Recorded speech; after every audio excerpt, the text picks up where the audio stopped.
মধ্যপ্রাচ্যে সামরিক উত্তেজনা ছড়িয়ে পড়ার পর আন্তর্জাতিক জ্বালানি বাজারে তীব্র প্রতিক্রিয়া দেখা গেছে। আন্তর্জাতিক মানদণ্ড ব্রেন্ট ক্রুডের দাম রবিবার 10% বেড়ে ব্যারেল প্রতি প্রায় $80 পৌঁছেছে। সংঘাত আরও বাড়লে তেলের দাম ব্যারেল প্রতি $100 পর্যন্ত উঠতে পারে বলে সতর্ক করেছেন বিশ্লেষকরা। মধ্যপ্রাচ্যে যুদ্ধাবস্থা তৈরি হওয়ায় গুরুত্বপূর্ণ জাহাজ চলাচলের রুটগুলোতে নজরদারি বাড়ানো হয়েছে। শিপ ট্র্যাকিং ডেটা বিশ্লেষণে দেখা গেছে বিশ্ব বাণিজ্যের অন্যতম গুরুত্বপূর্ণ জলপথ হরমুজ প্রণালীতে জাহাজ চলাচল কমে গেছে। উত্তরে ইরান এবং দক্ষিণে ওমান ও ইউএই দ্বারা বেষ্টিত সংকীর্ণ প্রণালীটি অঞ্চলটির প্রধান তেল উৎপাদক দেশগুলোর একমাত্র সমুদ্রপথ।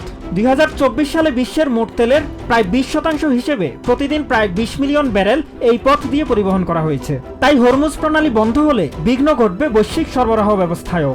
ডেটা অনুযায়ী 1 ফেব্রুয়ারি পর্যন্ত অত্যন্ত ব্যস্ত ছিল প্রণালীটি। অসংখ্য জাহাজ প্রবেশ ও বের হচ্ছিল। শনিবার ইরানের যৌথ অভিযান ও দেশটির পাল্টা হামলায় পরিস্থিতি দ্রুত বদলে যায়, জাহাজের সংখ্যাও কমে যায়। এ সময় প্রণালীর দুই পাশের বড় বন্দরগুলোর কাছে থেমে থাকে অনেক জাহাজ। বিশ্লেষণে দেখা গেছে প্রণালী অতিক্রমের পথে থাকা অন্তত 5টি তেলবাহী জাহাজ হঠাৎ দিক পরিবর্তন করে ফিরে গেছে। বিশ্লেষণা প্রতিষ্ঠান কেপলারের হিসাবে এসব জাহাজের সম্মিলিত বহন ক্ষমতা প্রায় 10 মিলিয়ন ব্যারেল তেল, যা বাজারে সরবরাহ ঘাটতির আশঙ্কা আরও বাড়িয়েছে। আইনগতভাবে ইরান প্রণালীটি বন্ধ করতে পারে না এবং কোনো আনুষ্ঠানিক অবরোধও নেই, তবে ঝুঁকি বেড়েছে ব্যাপকভাবে। রবিবার সকালে পালাউ পতাকাবাহী তেলবাহী জাহাজ কাইলাইটে হামলার ঘটনা সেই উদ্বেগ আরও বাড়িয়েছে। এতে কয়েকজন আহত হন এবং পুরো ক্রুকে সরিয়ে নিতে হয়। জাহাজের নিরাপদ চলাচলের জন্য ব্যবহৃত AIS ট্র্যাকিং সিগন্যালেও বড় ধরনের বিপত্তি দেখা গেছে। 27 ফেব্রুয়ারির তথ্যের তুলনায় পরদিন সিগন্যালের ব্যাপক ব্যাঘাত ধরা পড়ে, ফলে জাহাজ শনাক্ত করা কঠিন এবং চলাচল আরও ঝুঁকিপূর্ণ করে তোলে। এমন পরিস্থিতিতে হরমুজ প্রণালী দিয়ে তেল, জ্বালানি ও তরল গ্যাস পরিবহন সাময়িকভাবে স্থগিত করেছে বহু ট্যাঙ্কার মালিক, তেল কোম্পানি ও ট্রেডিং হাউস। সরবরাহ অনিশ্চিত হয়ে পড়লে বাজারে আতঙ্ক বৃদ্ধি এবং দাম দ্রুত ঊর্ধ্বমুখী হয়।